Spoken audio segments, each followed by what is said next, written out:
Vamos a pasar ya a un hermano de la casa, al pastor Guillermo Ramos. Venga, mi hermano. Venga. Y guíenos y deléctenos por la palabra de Dios. Sí. Bueno, qué alegría estar otra vez con ustedes acá. Envío un saludo desde La Habana, de mi esposa, de la congregación que atendemos allá también. Y bueno, cuando pensaba, ¿no?, en compartir con ustedes este mensaje de los 4 pilares para la unidad de la comunidad de fe, venía a mi mente un pasaje que a mí personalmente me gusta mucho, lo he predicado en otras ocasiones, y siempre que voy a él encuentro algo diferente. No sé si les pasa eso cuando leen la Biblia. Uno lee un texto y de pronto hay algo que viene a tu mente, pasa una semana, vuelves al mismo texto, lo vuelves a leer y dices, pues yo no había visto esto acá. Y es como que cobra vida cada vez que vas ahí y lo lees. Pues a mí me pasa eso con la Biblia, y específicamente mientras usted busca en su Biblia Efesios capítulo 4, quiero hablar un poco acerca de ese tema tan importante que es la unidad. La unidad es vital para el desarrollo y para la vida de los seres humanos.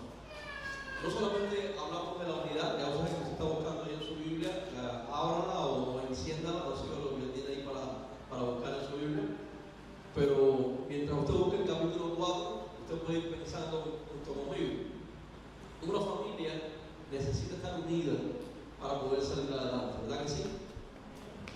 Una iglesia necesita estar unida para poder seguir adelante. ¿Qué pensar por, no sé, una empresa, un negocio? Necesita, si lo conforman varias personas, pues tiene que haber una armonía para que pueda salir adelante. El pastor hace un momento citaba un salmo hermoso, ¿no?, del 133. Mira cuán bueno y cuán delicioso es que los hermanos estén juntos y que tengan armonía. Fíjense que habla de la unión y habla de la armonía. La unidad consiste un poco en eso. Y si usted ya llegó a Efesios capítulo 4, vamos a estar compartiendo los versículos del 1 al 7 y después vamos a hacer un salto hasta el versículo 11 hasta el 16. Independientemente de cuál sea la versión que usted tenga ahí en sus manos, yo lo voy a leer en la versión Reina Valera 1960. Puede que haya alguna otra versión ahí que tenga usted. Seguramente va a enriquecer mucho si tiene otra versión, aportar algunos sinónimos ahí interesantes. Dice así el pasaje que nos convoca hoy a meditar en él. Yo pues, preso en el Señor, os ruego que andéis como es digno de la vocación con que fuisteis llamados, con toda humildad y mansedumbre, soportando con paciencia los unos a los otros en amor, solícitos en guardar la unidad del Espíritu en el vínculo de la paz, un cuerpo y un espíritu, como fuisteis también llamados en una misma esperanza de vuestra vocación, un Señor, una fe, un bautismo, un Dios y Padre de todos, el cual es sobre todos y por todos y en todos. Pero a cada uno de nosotros nos fue dada la gracia conforme a la medida del don de Cristo. Hacemos un salto hasta el versículo 11 y leemos ahí: y Él mismo, hablando de Cristo, y Él mismo constituyó a unos apóstoles, a otros profetas, a otros evangelistas, a otros pastores y maestros, a fin de perfeccionar a los santos para la obra del ministerio, para la edificación del cuerpo de Cristo, hasta que todos lleguemos a la unidad de la fe y del conocimiento del Hijo de Dios, a un varón perfecto a la medida de la estatura de la plenitud de Cristo, para que ya no seamos niños fluctuantes, llevados por doquiera de todo viento de doctrina, por estratagemas de hombres que para engañar emplean con astucia las artimañas del error, sino que siguiendo la verdad en amor, crezcamos en todo en aquel que es la cabeza, esto es Cristo, de quien todo el cuerpo concertado y unido entre sí por todas las coyunturas que se ayudan mutuamente según la actividad propia de cada miembro, recibe su crecimiento para ir edificándose en amor. Hasta aquí lo vamos a dejar.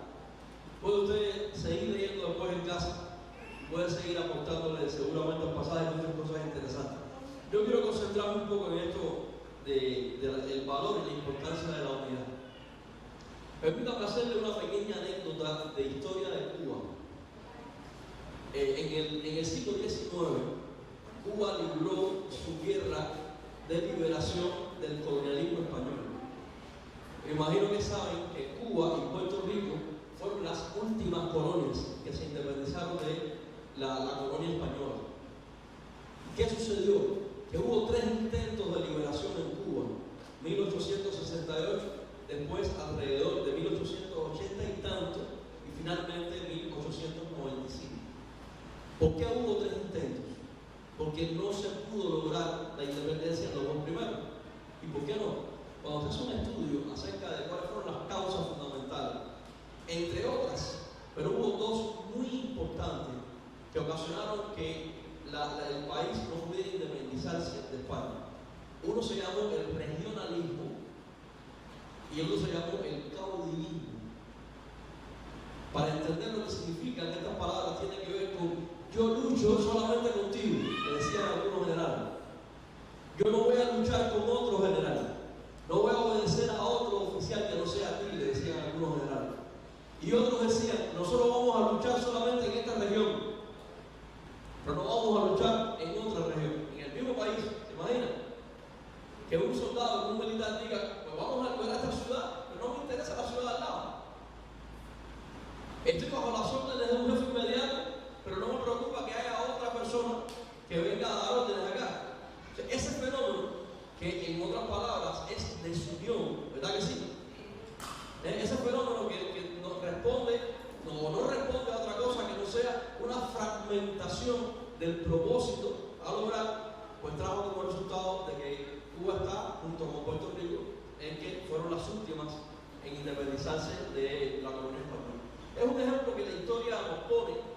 Quizás usted pueda contarme otros ejemplos, probablemente de la historia de Panamá o de Colombia o de cualquier otro lugar, de cómo la desunión puede provocar conflictos a esa magnitud. Cómo el hecho de no estar enfocados en lo mismo puede traer problemas de este tipo. Los logros de alto estándar en la vida se logran agrupando fuerzas y recursos. ¿Verdad que sí? Los logros de alto estándar en la vida se logran agrupando fuerzas y recursos. Siempre el Quijote necesitó un Sancho, ¿verdad que sí? Sherlock Holmes, que a quien tenía a su lado, al doctor Watson. No he leído la historia de Sherlock Holmes. A mí me fascina, porque todo el mundo pensaba que Watson era un tonto, y Watson muchas veces ayudó a Holmes a resolver casos. ¿Y qué decir de Sancho? Sancho era la sabiduría detrás del Quijote. Era el hombre que aportaba elementos cuando parecía que no había solución a la problemática. Es que siempre mejor es 2 que 1, ¿verdad que sí? Por eso el matrimonio es una bendición, ¿o no? Amén. Amén. No, mire, ver casados, digan aquí. ¿Sabe que mi esposa dice que la versión masculina hicieron ahora la inteligencia artificial de Alexa? ¿Saben Alexa, verdad? La aplicación esta que usted le pregunta cualquier cosa. Hicieron una versión masculina que se llama Alexa. Pero dice que hay que preguntarle muchas veces la cosa para que responda. Dice, no sé si será cierto eso. Pero dice que a veces pasa así, que hay que decirle muchas veces la cosa para que responda al final. No sé, quién sabe. Ahora, lo cierto es que mejor es 2 que 1. La vida se hace mucho más llevadera cuando los 2 están, y no solo cuando están, sino cuando son capaces de mirar en la misma dirección y alar ese bloque en la misma dirección los 2. Y de eso se trata el pasaje que acabamos de leer ahora. Llevemos eso un poco al concepto de la comunidad de fe. ¿Qué nos hace falta para ser una comunidad de fe que pueda lograr sus metas, que pueda alcanzar los estándares altos para los cuales Dios la diseñó? ¿Qué necesitamos como congregación para poder enfrentar los desafíos de la fe y vivir exitosamente la vida cristiana? ¿A cuánto les gustaría vivir exitosamente la vida cristiana? ¿Alguien puede levantar su mano? ¿Verdad que sí? A todos nos encantaría eso. Ahora, vamos a ver, en este pasaje hay 4 pilares. 4.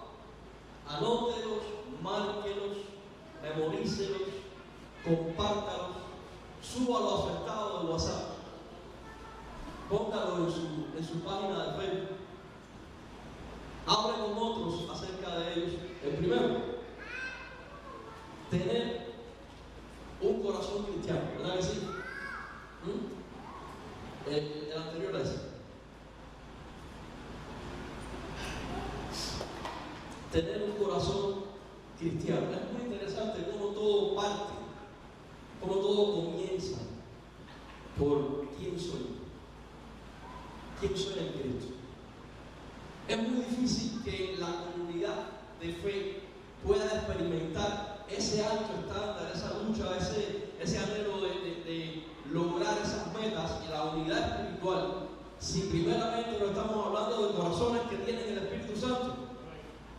O sea, gente que ha experimentado a Cristo, gente que de verdad ha entendido su relación con Cristo, su fe. Tener un corazón cristiano lo expresa el autor de la carta utilizando palabras muy interesantes. Él dice o habla acerca de humildad, mansedumbre, soportándonos con paciencia en amor. O sea, a mí me recuerda eso el fruto del Espíritu, ¿verdad que sí? A mí me recuerda eso lo que produce el Espíritu Santo en nosotros. A mí me recuerda eso de que hay un resultado lógico de mi fe personalmente. Entonces el autor acá está diciendo, tenemos que partir de eso.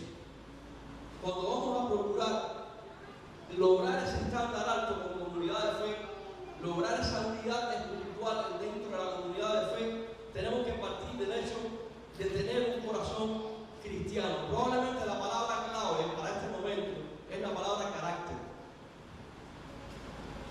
La palabra carácter, no sé acá, si digo algo que no está bien, me pueden tocar la campana ahí sin problema ninguno. Pero mucha gente cree que carácter es fumar ahí un play grande, gritar, y dar puñetazos. La gente dice, uy, tremendo carácter que tiene esta persona cuando se pone así. Podemos decirle que no tiene nada que ver con eso.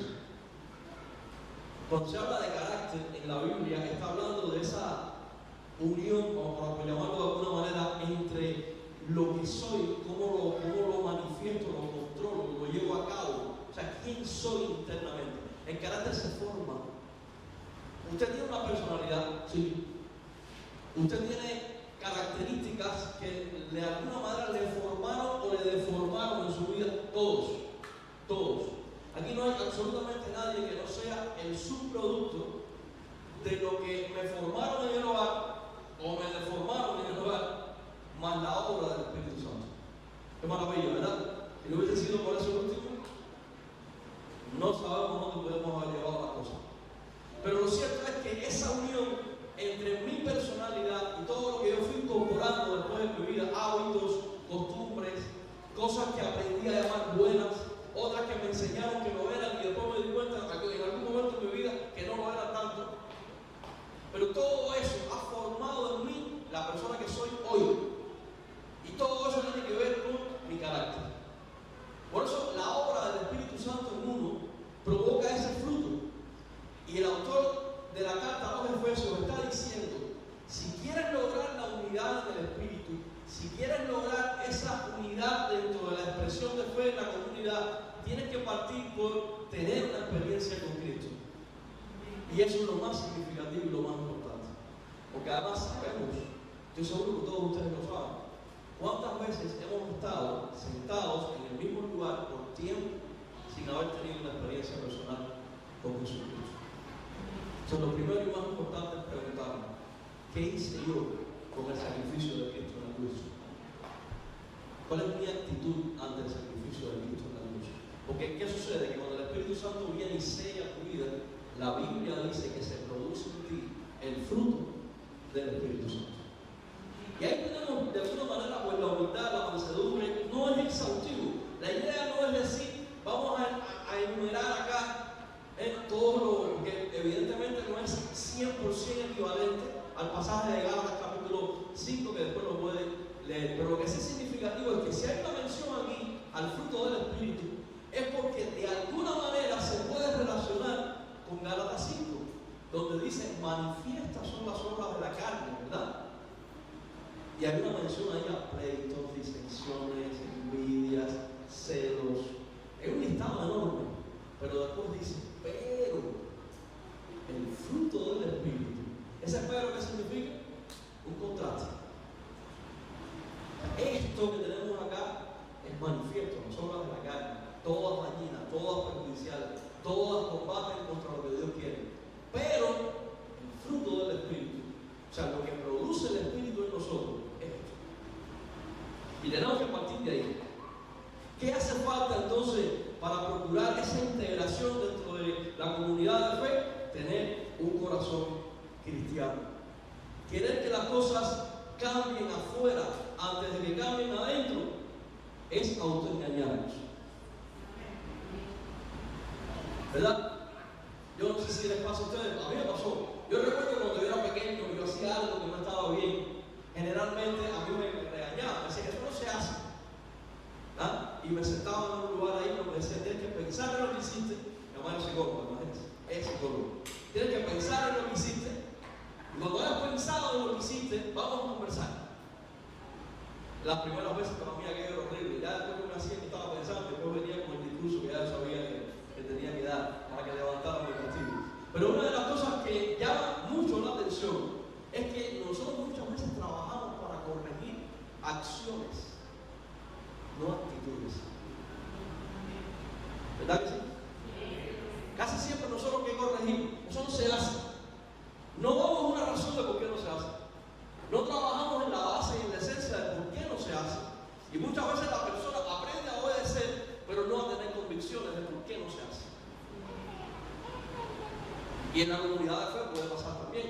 Puede pasar que algunos de nosotros hayamos escuchado, hayamos leído en la Biblia, hayamos quizás visto en un video en internet o leído en algún libro cristiano, que hay cosas que no agradan a Dios.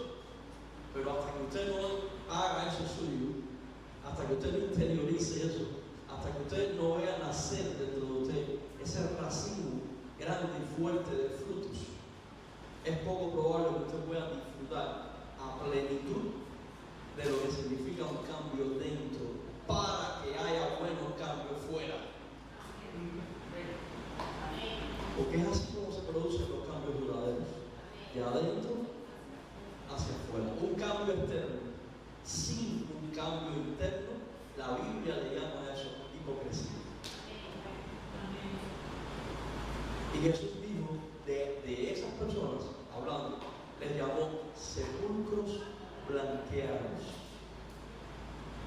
Por dentro, huesos, carne podrida, descomposición, por fuera una obra de mármol, preciosa a la vista, pero adentro, horrible, ni quieras abrir la tapa. Lamentablemente ese es el ejemplo de que no parte de tener una esencia cristiana. En Cristo quedan ecualizadas nuestras vidas. Lo maravilloso que es cuando este micrófono está ecualizado con los instrumentos musicales, ¿verdad? Está ajustado. Que no se escuche ni muy arriba ni muy por debajo, que todo que da la idea de que Cristo hace eso en nuestras vidas. O sea, el Señor ha normalizado, por así decirlo, nuestro interior a través de su Espíritu. La iglesia entonces se levanta victoriosa entre la aceptación, el amor, el rechazo, la desilusión. Un poco que es todo eso en la iglesia. Por todo lo que estamos aquí, por todo lo que somos.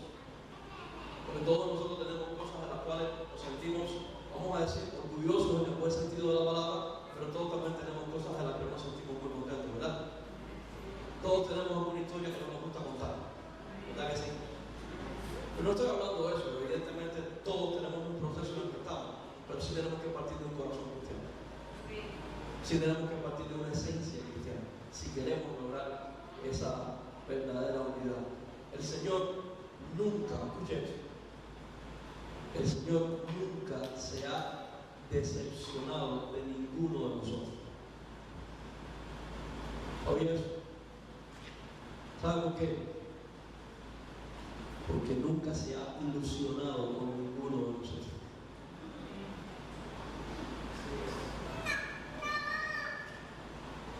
Pero ahí estamos, haciendo lo mejor y cada día mejor.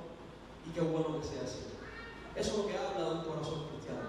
Batallo con el pecado, lucho con lo que a Dios no le agrada, me enfrento a lo que Dios llama pecado y lo hago con valor, lo hago con disciplina, lo hago entendiendo cuál es mi función en este mundo, cuál es mi función en esta iglesia.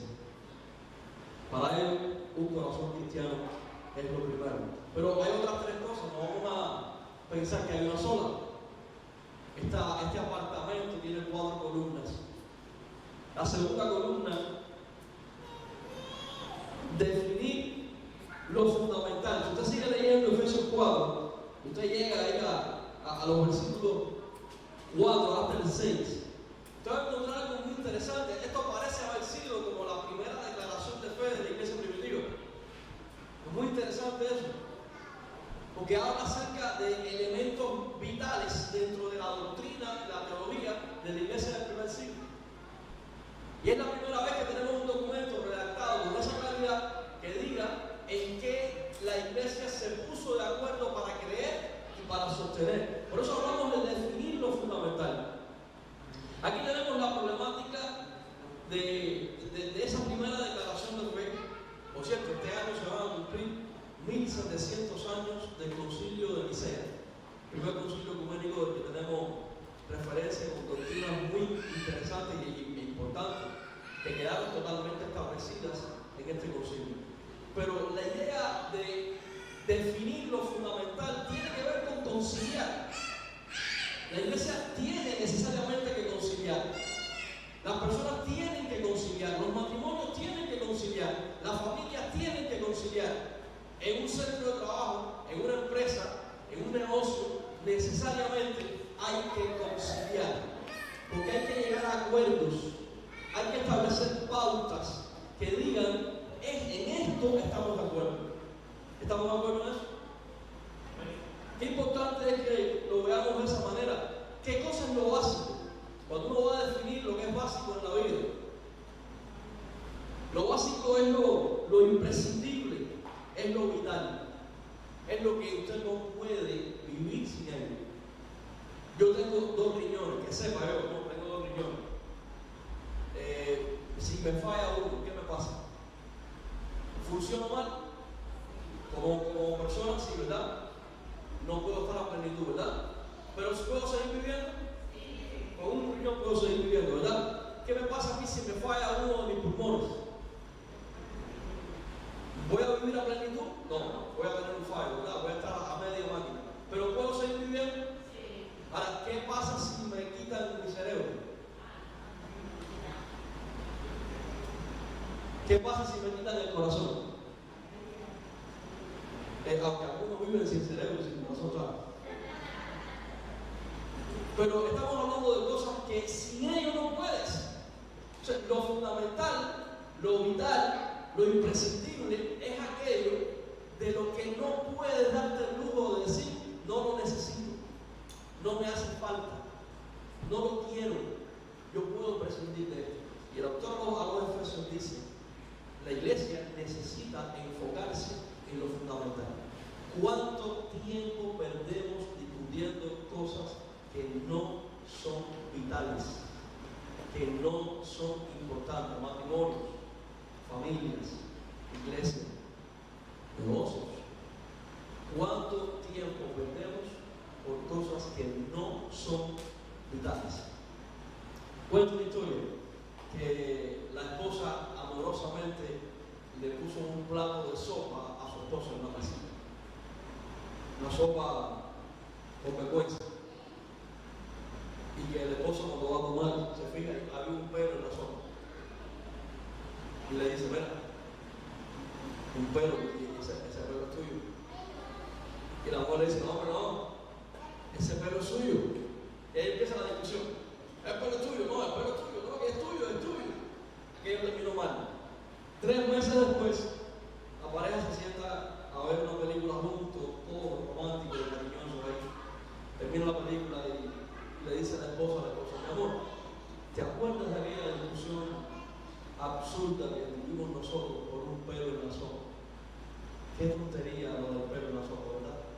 Mira que nos disgustamos, días estuvimos disgustados por la discusión del pelo en la sopa. Y el esposo le dice, me acuerdo de eso, mi amor. Qué pena, ¿verdad? Que discutimos tanto por un pelo en la sopa. Total, el pelo era tuyo.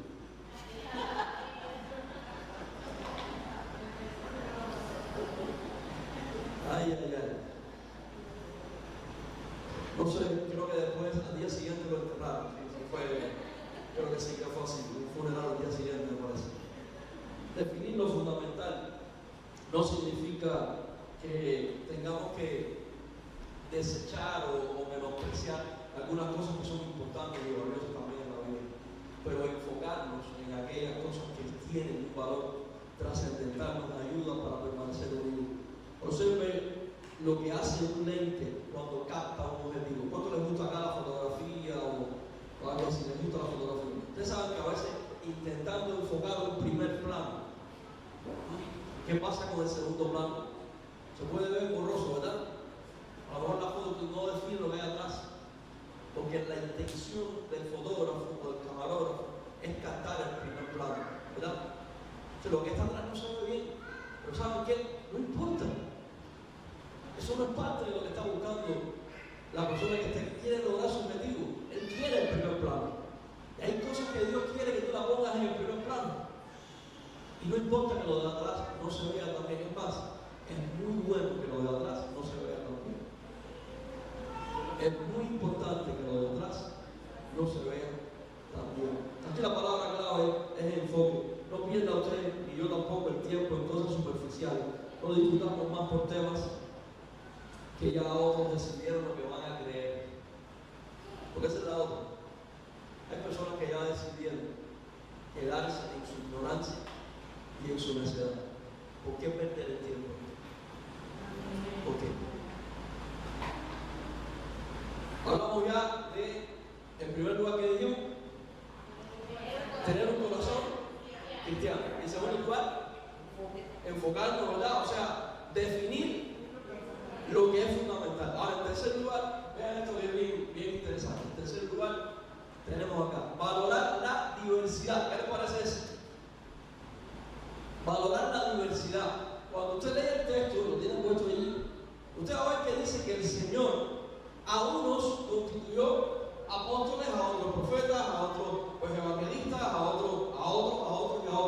No es un listado de dones 100% equivalente. ¿Por qué? Porque si usted lee Romanos capítulo 12 o lee 1 Corintios capítulo 12, usted ve otros dos listados de dones espirituales y se da cuenta que ninguno de los tres es exactamente igual. Entonces, ninguno de los tres pretendía ser un listado completo de dones espirituales. O sea, ahí un día se puede hablar con más calma, en otro momento, de si los dones abiertos, los dones cerrados, si hay más dones. Eso nada más que lo que aparece en el tema. Pero la realidad es que nadie puede decir, hay un listado completo y final de los dones espirituales. ¿Lo vemos acá? Ahora, lo que sí podemos estar seguros es que Dios ha creado una diversidad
la diversidad y utilizarla para lograr la unidad del cuerpo de Cristo. Y eso realmente es algo maravilloso. Saben que, vamos a tener un tema ahora que el pastor es especialista, la democracia. Algunos definen la democracia como la itinerancia pacífica del poder, que habla acerca de cómo yo en algún momento cedo, en otro momento, pues tomo las riendas del asunto. No pasa así. En el hogar no es así. Hombres que estamos acá casados ya, ¿cuántos tienen más de 20 años de casados? Más de 20. Ok, más de 15. Ok, ya todos nosotros aprendimos algo. A veces ella tiene la razón, otras veces no la tengo yo. ¿Verdad que sí? No entendieron. Repito la idea. No sé qué se lograba y quizás a veces los hombres no tenemos la razón y otras veces ellas tienen la razón. El tema es que en casa nadie puede pensar que va a imponer siempre su criterio, porque entonces, ¿a dónde vamos a parar? Ahora, ¿qué pasa en la iglesia? Pues exactamente igual, hermano. ¿Cuántas veces usted ha tenido que ceder? ¿Cuántas veces usted ha tenido que callarse? ¿Cuántas veces usted ha tenido que bajar la cabeza o bien subir, mirar al cielo y Señor, ¿cómo se de esta situación? ¿Cuántas veces? Y pregunto, ¿no es bueno eso también? Claro que no es. Por supuesto que sí, porque quiere que le diga un secreto. Otros lo hacen con usted también.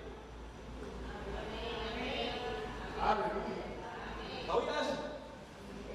O sea, mientras yo tolero, soy tolerado. Mientras yo espero, otros me esperan. Y ahí va la cosa, o sea, cada uno con nuestras referencias, con nuestra manera de entender, a veces cedemos, a veces nos imponemos, pero ni podemos ceder siempre, ni podemos imponernos siempre. Si usted trata de tener siempre la razón, algo va a salir mal. Y por eso es que tenemos que aprender a derrotar la inseguridad.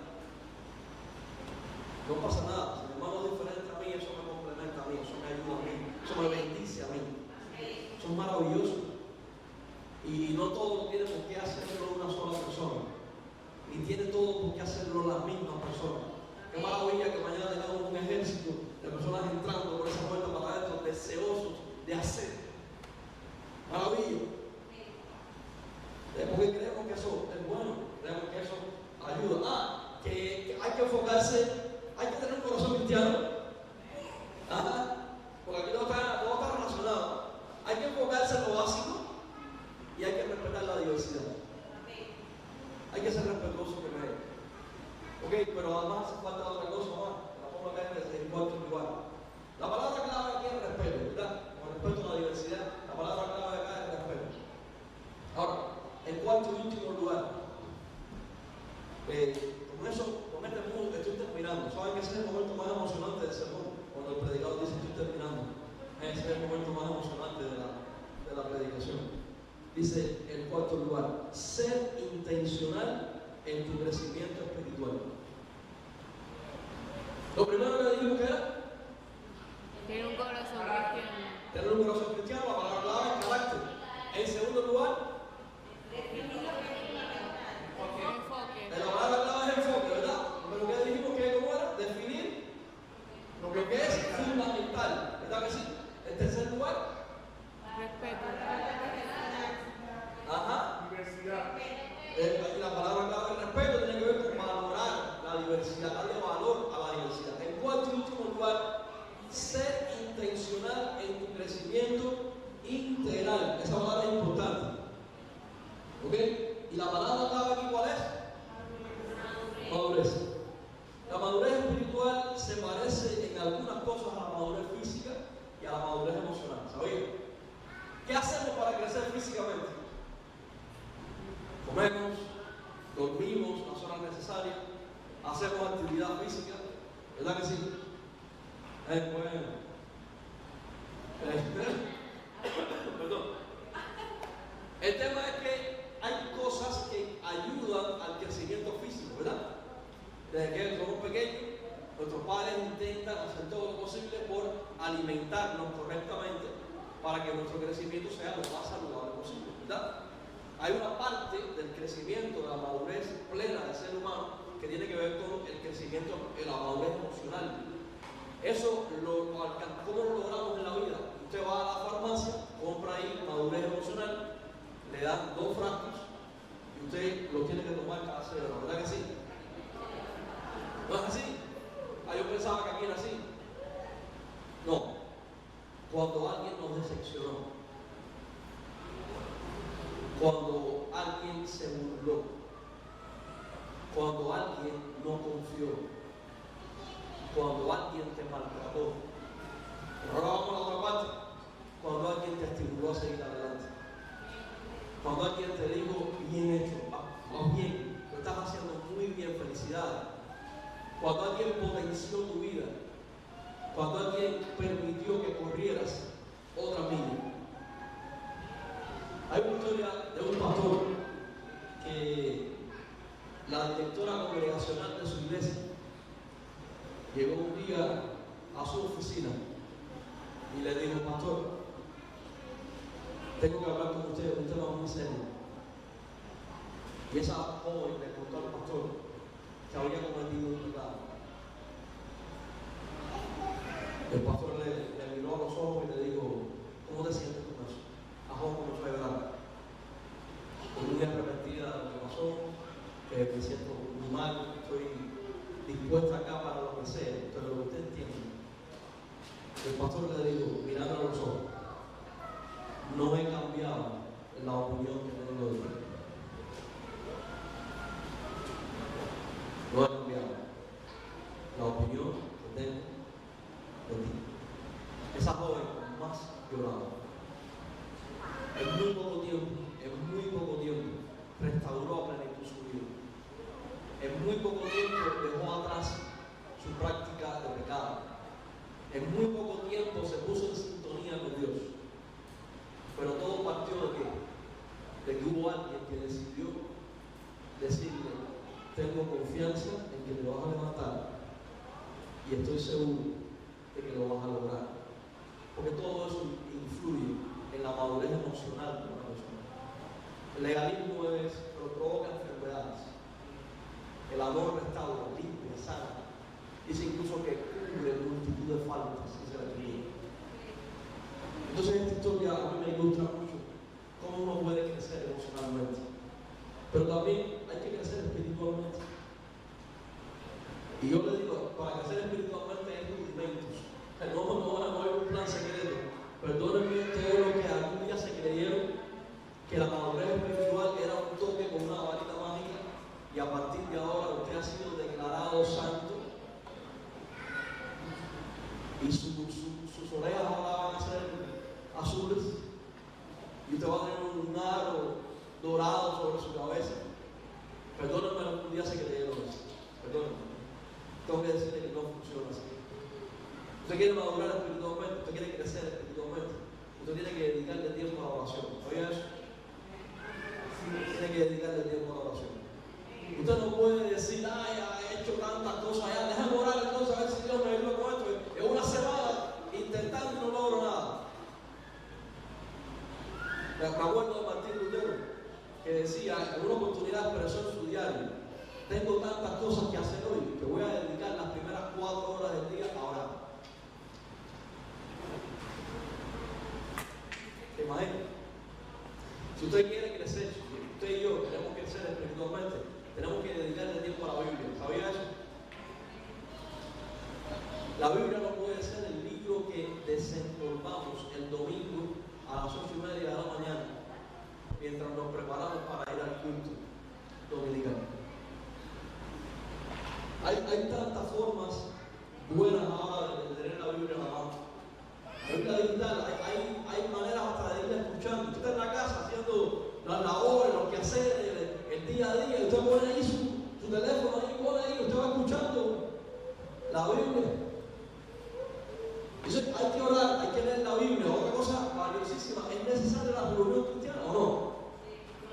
El autor de los Hebreos, que no sabemos quién era, dice en una porción de aquel documento, dice: no dejando de congregarnos como algunos tienen por costumbre. Y el pastor de Cuba, amigo mío, él decía iglesia, como algunos tienen por mala costumbre. Porque hay quien, entonces, anunciaron un aguacero por allá por Caracas, Venezuela, y dice, el tiempo se puso malo. Bueno, por el domingo al culto no puedo ir. Y es importante. Yo no digo que sea lo más importante, ni digo que sea el centro, no, para nada, evidentemente no. Pero tiene valor el culto cristiano. Dice, mira, nos animamos mutuamente. Cuando usted viene aquí y usted ve a su hermano, probablemente no lo ve en la semana. Y usted viene aquí y se encuentra con él y se edifica mutuamente. Para crecer espiritualmente, además de orar, leer la Biblia, congregarnos, es necesario servir a mi prójimo. Cuando yo me pongo en función de otro, yo soy edificado. Casi todo el mundo cree que es bendecido cuando recibe. Casi todo el mundo cree que la mano abierta se tiene para recibir. Casi todo el mundo cree que lo mejor que le puede pasar en la vida es que le den la buena noticia de que alguien se ha preocupado por ti. Pero lo que hemos vivido en algún momento, la experiencia de ser de bendición para otros, sabemos que mientras eres de bendición para otros, recibes una gran bendición. Porque la Biblia misma lo dice, más bienaventurado es dar que recibir. Entonces ahí vamos creciendo. Crecer no es una opción. Vean lo que Jesús dice en la Biblia, que Jesús crecía en gracia y sabiduría para con Dios y con los hombres. O sea, se sometió a un proceso de crecimiento integral. Es curioso que Juan, el evangelista, el autor de las cartas, dice en una de sus cartas: yo espero que seas prosperado en todo, así como prospera tu alma. Pedro, cuando escribe su segunda carta, dice: añade a tu fe virtud, a la virtud conocimiento, al conocimiento dominio propio, al dominio propio, y hay una lista, léala para que vea. O sea, no es que yo decido seguir a Cristo y ahí se acabó todo, ¿no?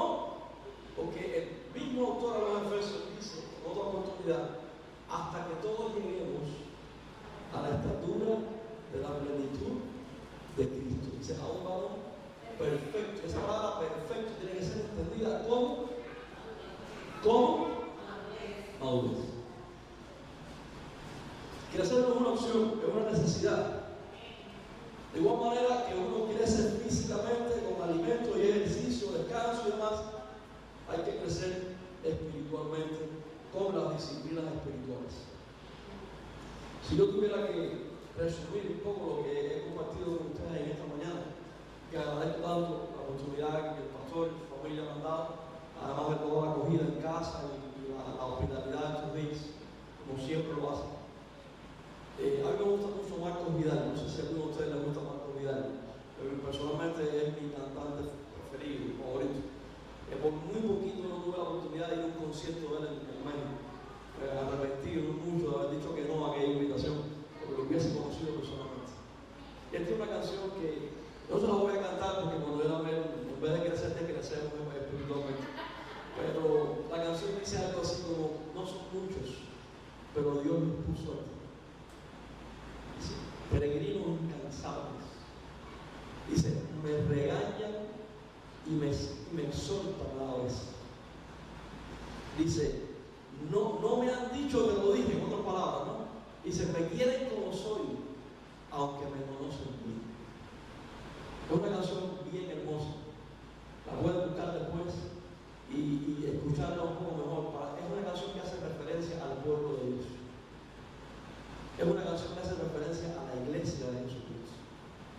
Que déjenme decirle, pertenecer a la iglesia de Jesucristo es la experiencia más maravillosa que un ser humano puede vivir en toda su vida.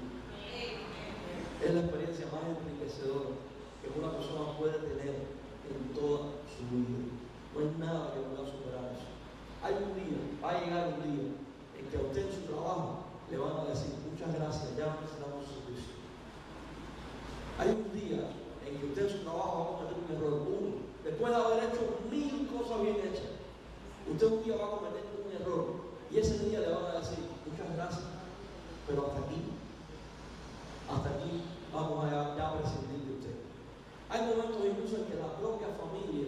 se queda un tanto recelosa de comprometerse con algo que ha sucedido en su vida. Pero lo que me llama mucho la atención es que a pesar de nuestras diferencias, a pesar de que no somos perfectos, a pesar de que a veces peleamos, a veces discutimos, a veces nos enfadamos, seguimos prefiriendo compartir con los santos de Dios. Seguimos prefiriendo estar con aquellos que son santos y que estamos llamados a ser santos. Que un día todos juntos vamos a estar en la mansión celestial por toda la eternidad. O sea, no sé lo que le van a hacer los cristianos en la eternidad que no le hablan a otros. No sé. ¿Se imagina que el Señor le diga, compañero de cuarto por la eternidad arriba? Vamos. No sé lo que va a pasar. Ahora, ahí un día vamos a estar todos. Cuando digo todos, no estoy hablando de todos los pentecostales, ni de todos los bautistas, ni de todos los presbiterianos, ni de todos los, no sé. Ahí vamos a estar toda la familia de Dios. Me gusta mucho lo que Pablo dice en 1 Corintios. Algunos dicen que son de Apolos, otros dicen que son de Cefas, otros dicen que son de quién, de Pedro, o sea, Cefas, Pablo, pero yo soy de quién, dijo Pablo, yo soy de Cristo. O sea, en ese sentido, yo creo que nos hace bien recordar las palabras de Jesucristo. No lo busque, pero para que lo tenga ahí, Juan capítulo 17, versículo 23, leo. Mas no ruego, mira esto interesante, mas no ruego solamente por estos, hablando de los apóstoles, dice el Señor, sino también por los que han de creer en mí, por la palabra de ellos, para que todos sean uno, como tú, oh Padre, en mí y yo en ti, que también ellos sean uno en nosotros, para que el mundo crea que tú me enviaste. La gloria que me diste, yo les he dado, para que sean uno, así como nosotros somos uno. Yo en ellos, tú en mí, para que sean perfectos en unidad, para que el mundo conozca que tú me enviaste y que los has amado a ellos como también a mí me has amado. La oración de Jesús, si tiene un denominador común a lo largo de toda esa oración, es que seamos uno. ¿Cómo lograrlo? Siendo un desafío tan grande. Número 1, teniendo un corazón. Número 2, definiendo o adorando el campo, definiendo lo que es fundamental. Número 3, valorando la diversidad que hay en nosotros. Y en tercer y cuarto lugar, siendo intencional. No va a caer solo. No cae